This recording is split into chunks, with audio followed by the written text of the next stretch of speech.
Is that something that you ever think about, that that it is actually really fun to play golf? Yeah, I mean, you've always got to bear in mind that it is a game, and any game that you play in life, if you're not enjoying it, then there's probably not a lot of point in carrying on. Like, you shouldn't just play a game because other people are playing it, or in the hope that one day it might turn around for you. Like, golf is supposed to be a game where you derive enjoyment. And even though at times it's not like that, because it is a very frustrating sport, we all know that. Anyone who's played golf for any period of time will have moments where they absolutely hate golf. But ultimately, people come back because it is a game, and deep down, very deep down at times, it is still fun. And the video where you played against Luke Kwon recently, it actually comes up in conversation. You saying, he was talking about he's taken up the drums, and you were saying, I kind of feel like I need another hobby, a thing to do when I'm not playing golf. But then he made a good point, which is that if you still enjoy golf, then this still also can be your hobby. Like, you don't need to find something else. You feel like you still are enjoying playing golf? Yeah, but I don't really play that much at the moment without kind of filming or without it being in a comp. So it is still a hobby, and it's great. It's amazing, really, the fact that we get to kind of make a job out of it. But yeah, it's not something that I would say I'm doing for fun at the moment. I still enjoy playing, and I still have fun playing golf, but it's a lot more than a hobby for me, if that makes sense. Yeah.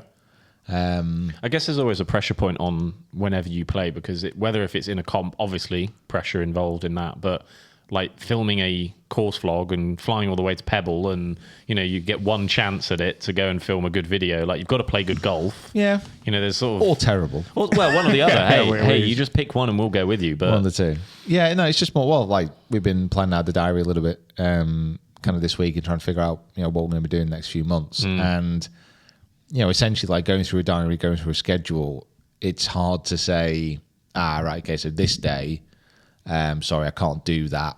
I'm gonna go play and have fun. yeah. Yeah. Do you remember, when was the last time you played you played with your dad a little bit last day, kind of like end of last year, tiny bit for fun. I mean, the way that your brain works, you'll still be analyzing and thinking about the game and not necessarily playing for fun. But like, when was the last time you went out and had very, very low pressure? Can't remember. Literally can't remember. I don't know. When was the last time we played together? But Well, he knows he's going to win, so he doesn't have to worry. Also, the way that we tend to kind of plan our year around golf as well is this time of year when we're traveling a lot, like we're traveling to film, and there ain't 100 white horses with ropes around my legs that could drag me onto a golf course with the weather like this outside. I'm with you on that one. Yeah. It's not great. Golf is meant to be fun, and I ain't having fun. Yeah. It was snowing before, by the way. Great. Even better. Excellent news.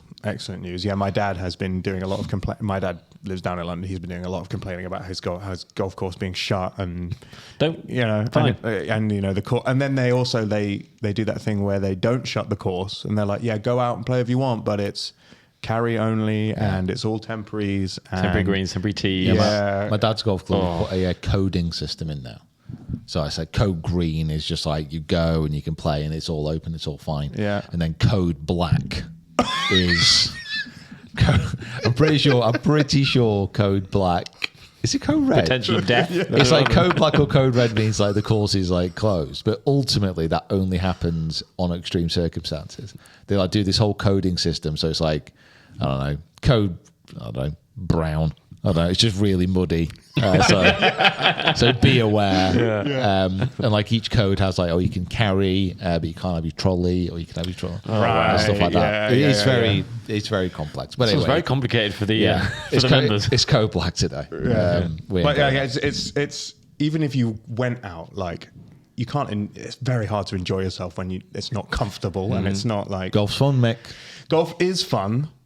Doesn't sound like you find that fun though. No, I in that, Rewatch the podcast. yeah, or okay, re-listen to it. You're quite right. Okay, so let's talk about the other really interesting thing that you discussed, which was him telling you that they try very hard not to have a lot of technical thoughts when he was referencing your game and also referencing Colin Morikawa's game. They try very hard not to have a lot of technical thoughts on the golf course, which completely makes sense. But because you should be out there playing the game, not thinking about your swing, which, is a regular thing that people say, play golf, not golf swing. Makes sense. But you said something really interesting, which was listen, I listened to it and it was very good. If you start to think technically about the game and you hit a really good shot, then you go, oh, that technical thing I was thinking about must be why I've hit that really good shot. Mm-hmm. And then you maybe don't hit a good shot. And then you're thinking, okay, well, that technical thing wasn't the thing that made me hit a good shot.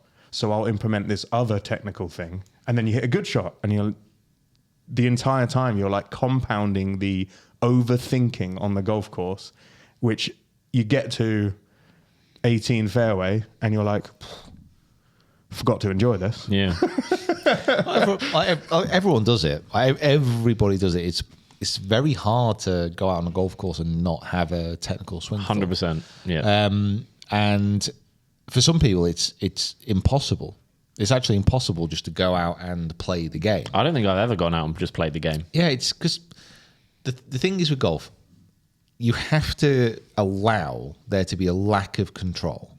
But it's a closed skill, and a lack of control in golf, certainly within your mind, can mean slices into the woods and hooks into the water.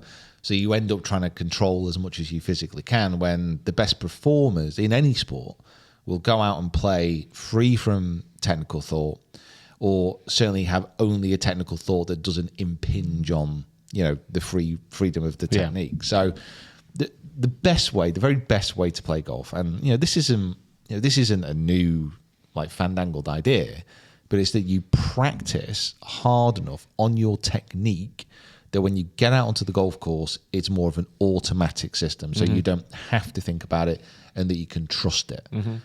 But it's a very hard thing to do. And, when Rick's talking about flow code and being in the moment and having a flow state mentality, it's being able to go out and play without technical thoughts. Yeah. But it's hard. It is really hard to do. Yeah. I definitely, even as a mid-handicap golfer, can definitely relate to moments where something in the swing that day has just felt right, and I kind of had the thought at the start of the day on hole 1, 2, and 3, but then it kind of works, and then you sort of lose it and you trust it, and then especially with the driver for me, if it gets to a point where I'm like, right, just do that again, and I'm not thinking about make sure your hands do this or your arms do that, and whatever it might be. I guess it's always the points when it goes wrong is the hard part, because you can go step onto a course and not have any technical thought, and then you hit, like you say, you hit that one bad shot, and then you're trying to recalibrate and rework out what went wrong, what do I need to do, was I actually doing that thing? Yeah. And I think one of the things I've always struggled with as well is that you kind of go through a transition of doing something different or whatever it might be, and then you kind of reinforce it, and you continually doing so, you almost go the other way of going too far, if that makes sense. Anyway, but yeah, it's just such a hard thing to navigate on the golf course, of not thinking about one specific, just hit the ball. Yeah, but then if you think back to the best rounds, or the best feeling rounds you've ever had, I was there when you shot the best round you've ever shot. Yeah. And you weren't 120. 120. Theoretically, I have shot better than that one, but I know what you're going to say. Yeah, so I was there for that. I think you shot 73 or 72 or something. And we went out after work, and the sun was going down, and everyone was having a great time. And you weren't, I don't think, thinking very hard about the things that was happening. No. But then we got to 18 and you chipped onto the green and you were like, oh my God, if I hold this putt, I will shoot my best score ever. Yeah. And you missed the putt. Of course. And then you tapped it in and you still shot your best score ever. So that was great. Yeah. But I think the one I want to ask you about is about regional qualifying, because you went out there having prepared really well for it, and then everything was completely different. So how do you get your brain out of the mode, you've done all the prep and then the prep goes out the window. how do you then get yourself back into a space where you're like, I've just come here to play the next shot and to play golf, and not think, how do I do that? Yeah. So, open qualifying was best way of describing it. Open qualifying was easier to do that on the day that I played because the wind was so strong. So, when the wind was as strong as it was, it was unbelievably windy that day. There's so many really good players who didn't break 80, never mind 70, and kind of got onto the first tee, and it was like, well, a lot of the plans that I've had have out the window now. I'm going to have to change clubs and hit different shots. But also, it was when the wind was off my left-hand side, I'd draw it into the wind. When the wind was off my right-hand side, I'd cut it into the wind. And for me to play a draw and a cut, I don't really think about that too technically. I change the way that I aim. I change my club face alignment. I might change my grip, but I'll just hit draws and I'll hit hooks. And I'll try and feel it into the wind. So the tougher the conditions, the less I would be prone to think about my technique. And that helps. And you think that's because you're focusing more on the shot you need to hit and not how you need to hit that shot? I'm not asked about P4 positioning when it's 40 mile an hour. Yeah, you're just like, I need to get the ball between that and that. I just got to find this bit on the course, yeah. And also, it was just the fact that I'd put in a decent amount of practice before the round, and I just was able to. I was striking it pretty well, so I was able to trust myself. But the thing is, it's the hard. In some respects, I think people listening to this or people watching this will be able to go out on the golf course and just swing and play.